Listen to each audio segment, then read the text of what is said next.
I wanted that moment to be quiet, just her and me, away from the clinking glasses, the congratulations, the bright lights of the promotion party downstairs.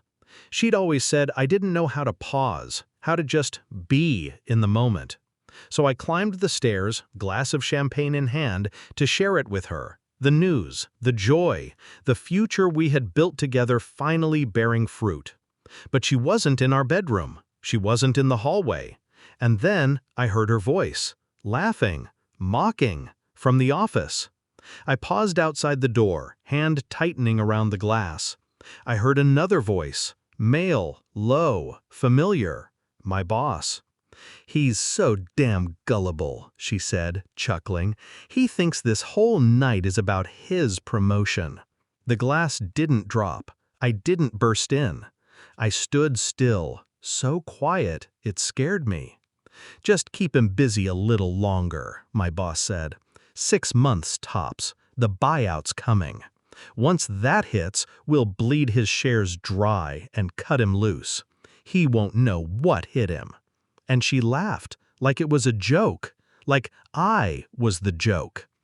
They say betrayal feels like a knife. They're wrong. It feels like ice, cold, paralyzing, so sharp it numbs you before it kills you. I walked back down those stairs, smiled at my guests, kissed her when she returned to my side like nothing had happened, like she wasn't slowly poisoning the life we built. But something shifted inside me that night. Not rage, not sorrow, calculation. We met in college. She had the kind of smile that made you believe in beginnings. We built everything together, our first apartment, our first business, late nights filled with ramen and half-finished dreams. I trusted her like gravity. That was my first mistake. When the company started growing, she said we should bring in outside help, a mentor, someone who understood corporate structure, expansion, legal loopholes. That someone was David, my boss, the man I invited into my business, and apparently into my marriage. The signs had been there, the long lunches that didn't include me, the texts she'd tilt away from view, her sudden interest in board meetings she used to find dull. I thought it was pride, shared ambition. It was greed. But I didn't confront her. I didn't scream or accuse or cry.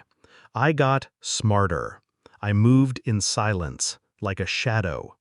First, I hired a forensic accountant, quietly. I wanted to know what they were planning to take. Next, I spoke to a lawyer, not for confrontation, but for strategy. I transferred my original patents into a holding trust, tightened my prenup loopholes, changed the will. Then came the surveillance. Cameras, audio, screenshots. I collected every whisper, every spreadsheet, every email laced with betrayal. She once told me I was terrible at surprises. I was about to prove her wrong. The day the buyout was announced, I played my role. I toasted with them, sat beside her in the conference room as she slid her hand onto my knee like a queen claiming her prize. David shook my hand with practiced warmth, not knowing I'd already forwarded every shady document to the company board the night before.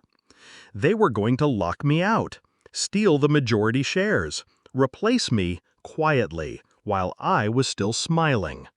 Except now, the board knew, and so did my lawyer. That night, I came home before her. I lit a fire, poured a drink, waited. She walked in, confident, heels clicking across the floor like punctuation marks on a plan she thought had worked. "I was thinking," I said. "We should talk." She looked amused. "Now? I just got home." "I filed for divorce this morning." Silence. Then, "What?" Calm, cold, controlled. I handed her the folder. Every piece of evidence, every paper, every clause. Her face shifted as she flipped through it, from confident to confused to cornered. "And David," I said, sipping my drink, "he'll be getting a visit from the SEC by morning."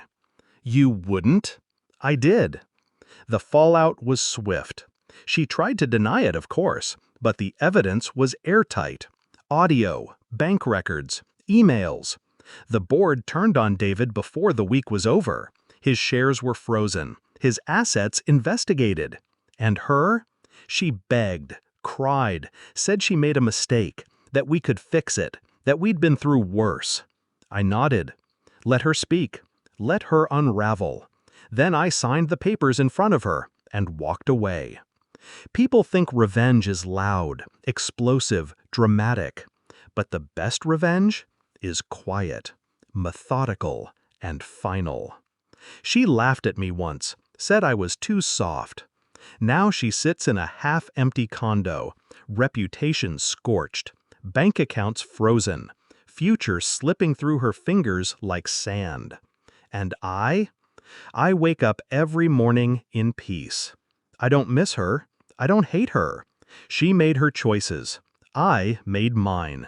And I've never been more certain of anything in my life.